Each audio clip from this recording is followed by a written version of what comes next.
Well, welcome to Tuesday Chats. It's great to be here again, and especially delighted today to welcome Mr. Aonghus McAnally. Welcome, Aonghus. Thank you very much. Nice to talk to you. I'm looking forward to this chat. We know each other from the snooker and billiard circuit, but in terms of collaborating over a chat, I'm not familiar with where this is going to go, and it's exciting. Yeah, super. Yeah. Oh, well, that's the way I like it. Although maybe as the presenter makes me a bit nervous, but anyway. So, well, of course, I'm talking to a presenter. I'm talking to someone who's been used to being in front of the camera. But Aonghus, maybe and sorry, it might have already struck people that we're wearing the same outfit at the moment, but we'll talk about that in a moment. Maybe just, I'm intrigued about your sort of childhood.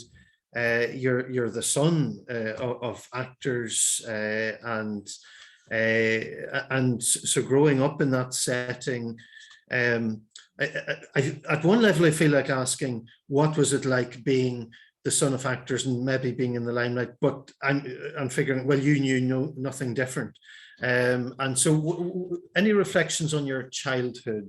Yeah, you're absolutely right, Stephen. My dad was Ray McAnally, the award-winning actor of My Left Foot and The Mission and Force Protocol and We're No Angels, and of course created the Bull McCabe for John B. Keane in the Field and theatre work and the Abbey and the West End and Hollywood or whatever. And my mum, Ronnie Masterson, who was the granny in Angela's Ashes. So yes, I grew up in a theatrical household. That's all I knew. So it was perfectly normal for us to have my dad heading away. I do remember when I was about 7 or 8, he was gone for a year and a half in the West End doing a show called Who's Afraid of Virginia Woolf? And at that time, air travel wasn't as fruitful and as plentiful as it is now. So we had a black and white picture of him on the wall, which he used to kiss goodnight to. And I think we got over to see him twice in the 18 months.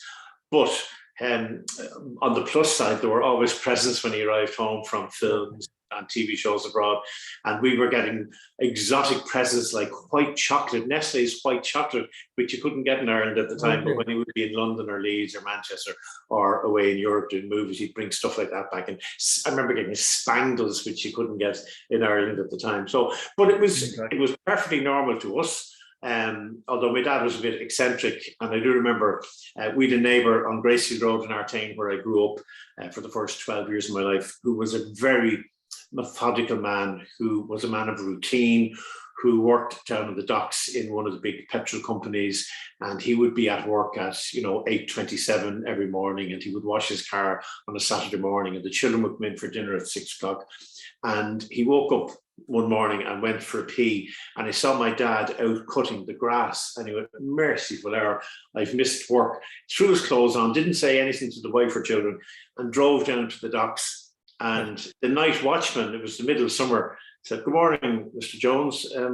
What brings you down at 5:05 in the morning? And he said, what? He said, I wondered, I thought I'd missed all the traffic, the rush. And so he drove back and he said to me that, don't you ever get up and cut your grass at 5 o'clock in the morning. Yeah. And my dad said, well, I'm heading off to do a movie in Europe, and my wife is expecting. I won't be home for 3 months. And I thought I'd give the grass a go before I left. So we were unusual, I suppose, relative to other homes, but it was all that I knew, so I didn't think it was anything unusual at all. Now, we got a bit of a slag, and I remember one of the teachers in school used to give me a hard time. I was naturally maybe jovial or happy or joking or whatever. And I remember once saying, no, McAnally, you're not on the Abbey stage. No, you might just pay a bit of attention there. Yeah, super. And maybe since you kind of touched on that, in terms of that childhood and all the variety of things you've got involved in over the years, like did you get involved in things as a child, such as acting and well, as you know, the usual. I remember one of my first childhood memories is when I was in the babies, whatever, high babies, singing Christopher Robin is saying his prayers at the Christmas concert or the summer concert in the school or whatever. So I was on the school debating team maybe, but I didn't do any acting as such. I remember playing in St. Joseph's in Fairview where I went to school, In 1966, I was in 5th class, and we did our own sort of 1916 commemoration piece, and I read the proclamation or whatever. Tomas McAnally, the director, came in and directed the show, and it was ironic that later on, in 1977, I would go in to the Abbey Theatre to play in the Peacock stage in the Christmas sort of panto, and I met my wife there, an actress, Billy Morton, who was a daughter of Billy Morton, the optician, who was hugely involved in athletics and who basically built what's now the Morton Stadium out in Santry. And so it was weird that I had first met Tomas McAnally many, many years before that, but didn't realize he was to play a pivotal part in the formation of my life, in introducing me to my wife of some 43 years now, I think. Okay, yeah, wonderful. But in when I was about 6 or 7, my parents realized that I was musically inclined, so they started me on the violin. And my dad years later told me the rationale behind that was he felt that if I was to be trying to earn a living in music, it was better to go to an instrument of which there would be many in an orchestra or whatever, rather than one piano player or one percussionist or whatever. Okay. So I started on the violin, absolutely detested it, hated it, did it for about 3 years and gave it up. And then when we moved to Sutton in 1967, I met some friends who said there's a lovely man down in Sutton who teaches guitar, and we all go down for a sing-song. Matt Brennan was his name, and we went down to his house on a Wednesday night, and I picked up the guitar, learned 2 or 3 chords, and absolutely fell in love with it. And immediately I knew that music was my soul. And I remember going to my dad at 15. I said, Dad, I'm going to be a professional guitar player. And he said, well, I don't mind what you do with your life. I'll encourage you. And all I want you to do is do it to the very best of your ability. He said, don't be mediocre. He said, whatever your ability is, maximize that to the full. He said, and he was the same in education. I remember him saying, if you're incredibly bright and you're a lazy student, I'll be disappointed in you. Right. He said, if you're a student of very average or below average intelligence and you work your butt off, I'll be so proud of you. And he equated effort. He used to say a consistently high standard of work done over a long period of time cannot go unnoticed. And he gave us a great work ethic. I've always worked really, really hard throughout my life. I mean, of late in RTE, I was doing sort of 7:30 in the morning on Live Line till maybe 3:30 or 4, 5 o'clock, going home for 3 hours sleep, going back to RTE and doing late date from 11 until 2 a.m., driving home, getting into bed, 3 or 4 hours sleep, and back in at the desk at 7:30. But, you know, he gave us a great work ethic and a great drive, and also and a freelance ethos that you're as good as your last job, and that, you know, work in equals results out. Wow. Yeah, because and that's interesting to hear, because you certainly, and just to hear your father underline those things to you, it's not a case of just because you had maybe a certain type of privilege that you were able to just casually get into whatever, but interesting on that point, Stephen, people have often said to me through the years, was it a great advantage being a McAnally? And I tell you what it was both a very good negative and occasionally a very good positive and occasionally a negative. In that, certainly when you said McAnally, and they said, oh, McAnally, are you anything to Ray? I said, well, I'm his son, actually. So there was a familiarity with the name, but also there was an expectation of standard. Right. Because of that. And you might be judged even more harshly or more critically, and because, oh, well, you know, you weren't allowed the growing steps that other people might have had. And so it was good. But I mean, I suppose I was lucky in that I was never in any shape or form competing with my dad, because my entry into show business was through music. But I suppose then when I started doing my stand-up comedy and, you know, doing after dinner speaking, whatever, and then of late in my show about the life of Christy Hennessy, I certainly am bringing him to life, and it was acting, you know. So, and I actually hope to do more in the coming years. I was involved in a 6-part TV series on TG Cahir called Fear Bullock, about a rock band coming back together after 25 years, and that was straightforward acting and music, you know. So I suppose it's in the genes. I often wonder though, is it nurture or nature? I wonder how many classical violinists are in underprivileged houses who never get a chance to learn the instrument or whatever, Yeah. you know. But I certainly think that there is something in the genes as well, but you need to have the opportunity to do it. Oh, also. yeah, totally. Fantastic. And like you are, I think it's fair to say, multi-talented in a sense, you know. So anyway, okay, you're not going to, but you've, I'll go into some of the other things later, but acting and TV presenting, you've been in different things over the years. What is music your passion? But you seem passionate about anything you put your hand yourself. Well, I try and give 100% to anything that I approach. If you ask me what is the one thing that absolutely lights up my life and my soul, it would be music. Yeah. It is my thing of choice that I would go to when I'm both happy and when I'm sad. And if I'm ever in reflective mood, I'll go and pick up one of the guitars and play myself back into a nice place or whatever. And the joy of creating music, and I've been lucky enough to travel a lot of the world over the years, and it's such a universal language, literally, that I've gone on stage in Thailand or in America or in South America with people with whom I don't share a common language. But if you say the Beatles yesterday in F, or they say in G or whatever, and off you go and you play, because it is the same around the world. And the joy of creating music with people with whom I've never had any conversation, never stood on a stage with them, is just fantastic. Yeah. Brilliant. And you mentioned around the world, so you've been many different places.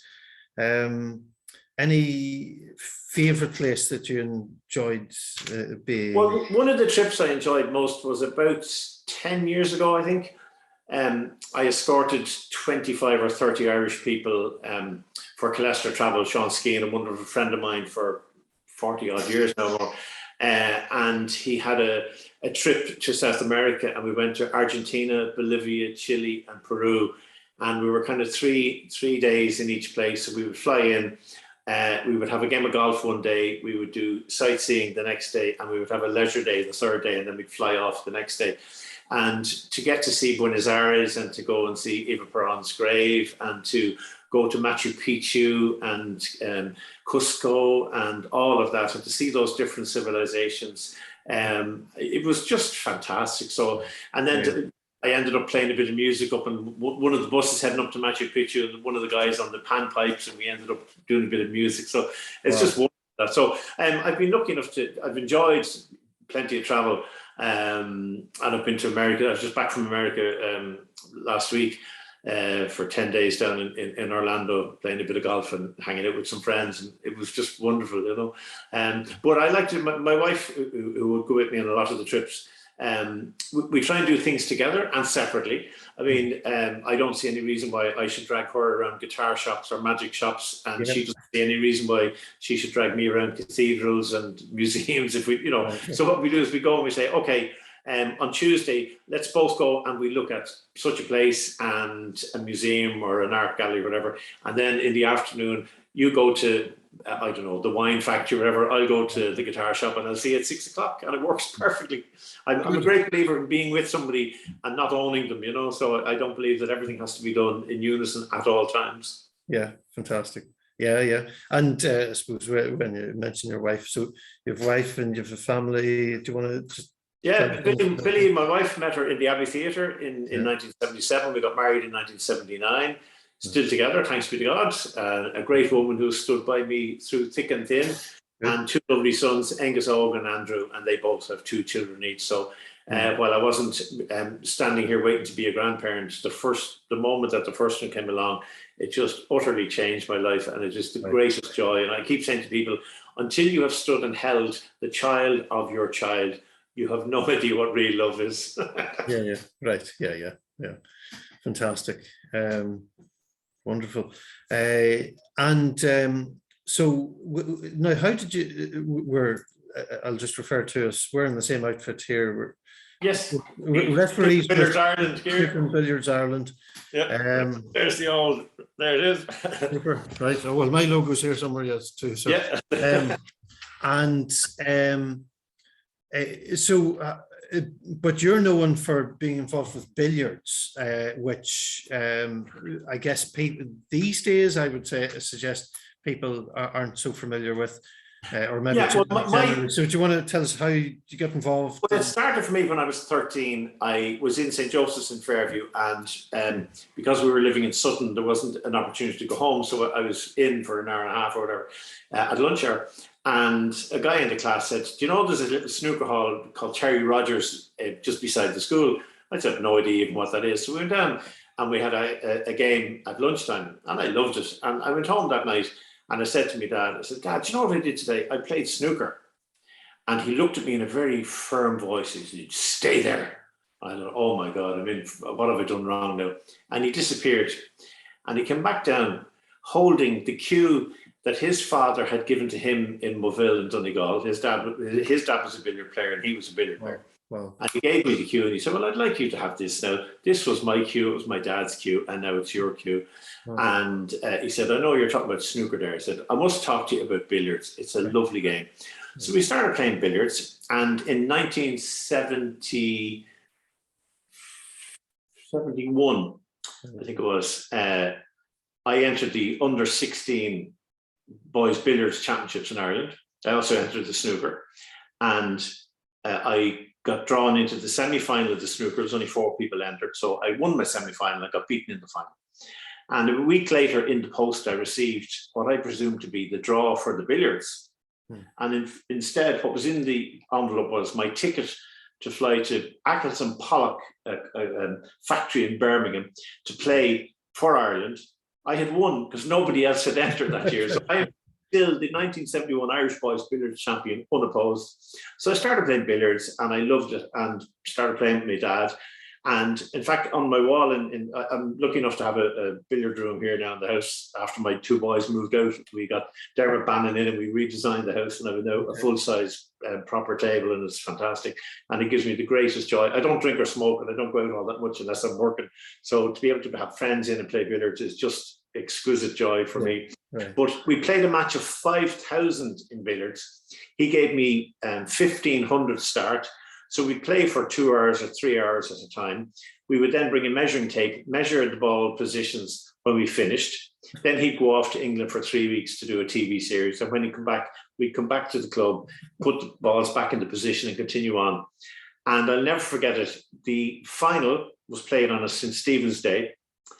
And the final score was Ray McAnally, 5,000, Aonghus McAnally, 4,996. Oh.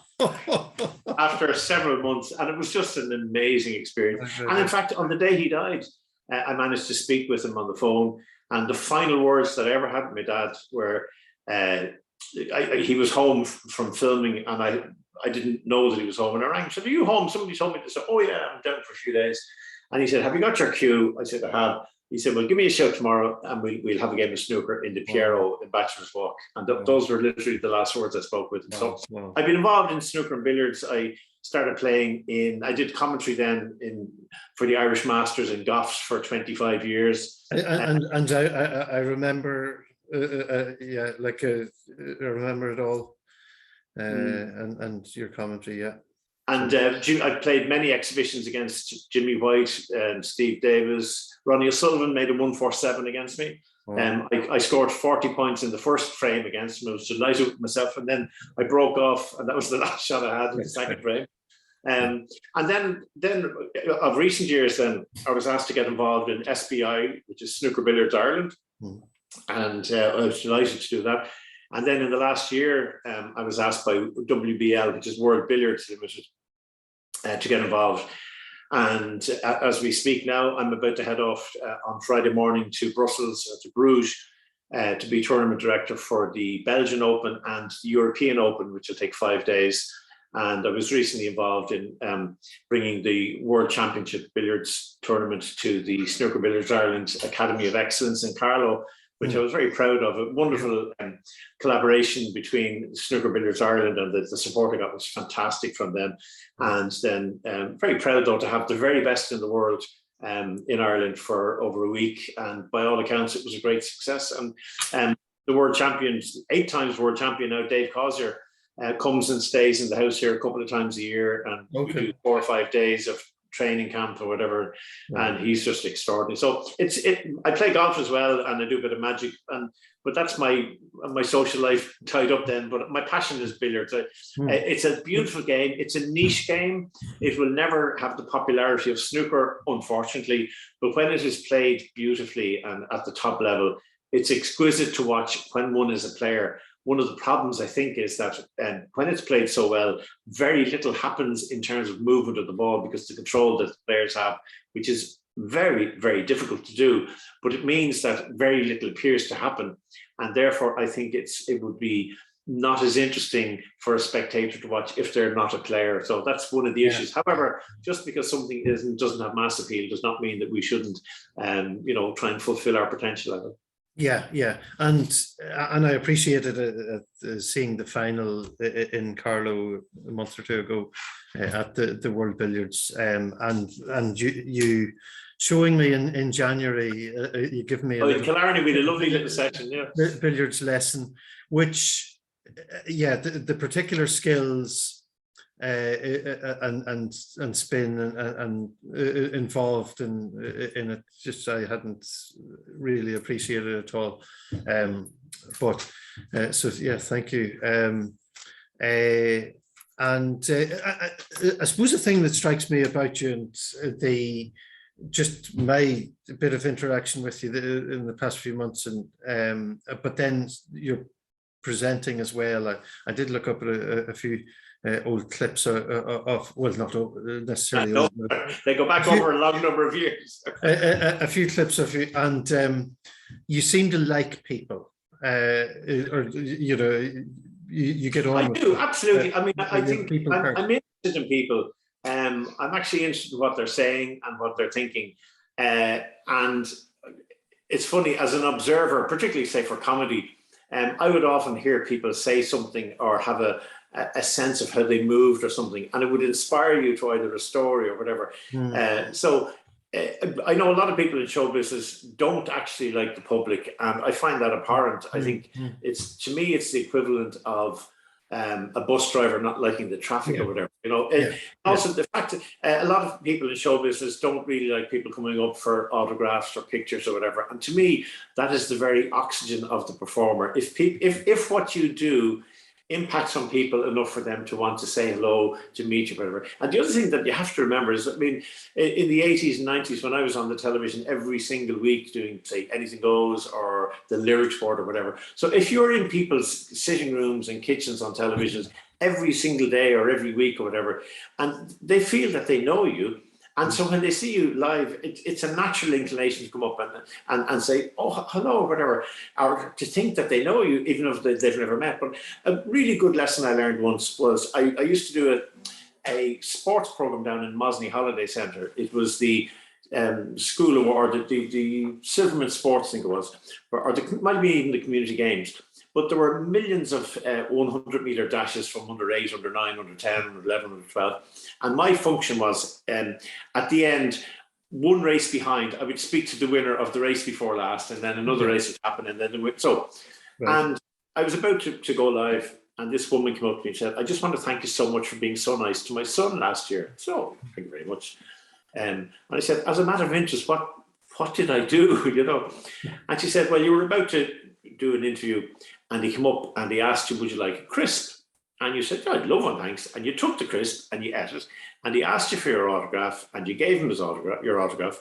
Yeah. And I said, and what else was there? I said, no, that was it. But when he went home, my husband is good with woodwork.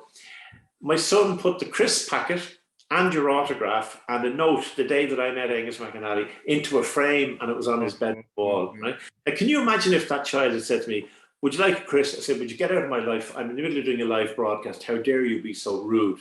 And so something small like that impacts to that level. And I certainly there have been occasions where I'm a non-drinker, and I've been in the company of very drunk people who can get very messy. And there's a point where when I've said, lovely to meet you, and that's great to hear that, and I'm so thrilled that you love the show that I've just done or whatever. Yeah. And I would just simply try and slip away sideways, because when people are talking utter nonsense and there's no logic and they're not going and they're dribbling over you or they're falling, you know, that would be once in a blue moon. In the main, I absolutely love people. And my dad said to me as well, it costs nothing to be nice, and common courtesy will always reward you, you know, and that's what I've always tried to do.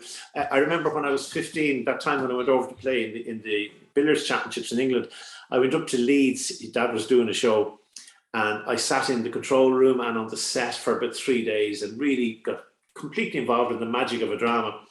And when it finished on the last day, he brought me back to the dressing room. He said, a couple of lessons I want to teach you. First thing he did was he got out of his costume and he hung it up and he brought it back to wardrobe and gave it to them. And he said, that's a really important thing to do. He said, a lot of people step out of their clothes in theatre or showbiz, leave it on the floor, somebody else to get it, right? And the other thing he said, now let's go back into the studio. And I went back in, and the last bit of the set was being taken out and the studio was bare and empty. The numbers on the walls, every foot, there's a 54, 55, 56. And I started crying. I said, oh, this is so sad. He said, no. He said, this is the most exciting thing in the world. That is gone. And I'm now free to move on to the next thing. Isn't that really invigorating? And it gave me a great love of the freelance work. And it's funny, I remember in RTE, I was working with somebody who wouldn't have shared the same ethos as I would have had. And I remember going down to wardrobe one day and said, listen, I'm really stuck. They've just had an idea. Is there any possibility I could get a Garda uniform and a hat and a thing and a thing and a thing? He said, yeah, there you are. Yeah. And the person with whom I was working said, oh, where'd you get that? I said, oh, in wardrobe. And they went down, they said, listen, I'm looking for a this, and this. And they said, have you filled out the form? And they said, no. I said, oh, God, we need to prep that already. And it was simply because they were the kind of person that just didn't talk to little people and stepped out of their clothes. Right. Yeah. And so I've always felt that, first of all, common courtesy costs nothing. No, I can get annoyed. And the only good thing about when I get annoyed, I'm just very quiet. And I remember once in RTE, because I don't do the big dramatics, I remember once there was a very serious situation that I needed to deal with. And I marched into the head of radio's office and I just put my head in the door, and they looked at me and they said, oh no. And they knew, you know. Okay. So that's my philosophy. I don't see the need for shouting and roaring and effing and blinding. Yeah, totally. And well, that's certainly something I really admire and appreciate. And just what you said about the boy with the crisps, just brings alive, sums that up. So perfect. Here, Angus, we've been talking a lot here, and you've been holding that guitar in your hand the whole time. Now, admittedly, I had I suppose possibly my favorite tune to hear played on guitar is Drag Racer, but better known as the theme tune for BBC Snooker, and maybe in particular how it might have sounded back in the 80s or whatever. Yeah, because they've changed it now, and I don't like the new version. They kind of have got it all sort of hip hop and yeah. But I love it, and I know Jason Francis, who runs the seniors tour now, had asked me, and hopefully it'll happen now when we get back to Goffs. He'd like me to play it as the players are coming out, which would be great. Yeah, I'll give you a bit of this anyway. Just thank you.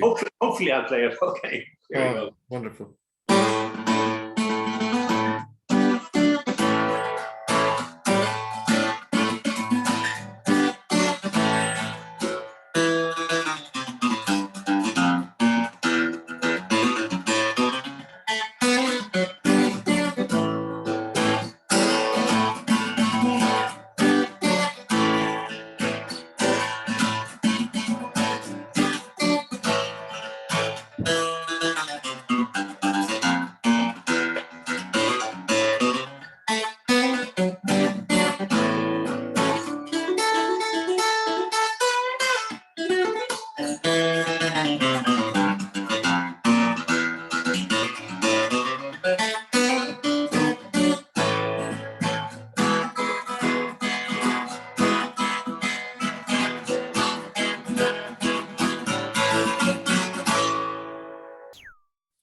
Brilliant, wonderful, fantastic. Thank you very much. Pleasure. Yeah. Pleasure. Yeah. Well, listen, Aonghus, it's been a pleasure to have you here, and thank you for being on Choose to Chat with us today. I really appreciate your time and sharing your thoughts and your reflections from your life. So thank you very much. A pleasure. Ask me anytime, because I don't think we even delved into beneath the surface all that much. So if you ever want to do it again, we'll do part 2 and part 3 if you want. Super. Thank you.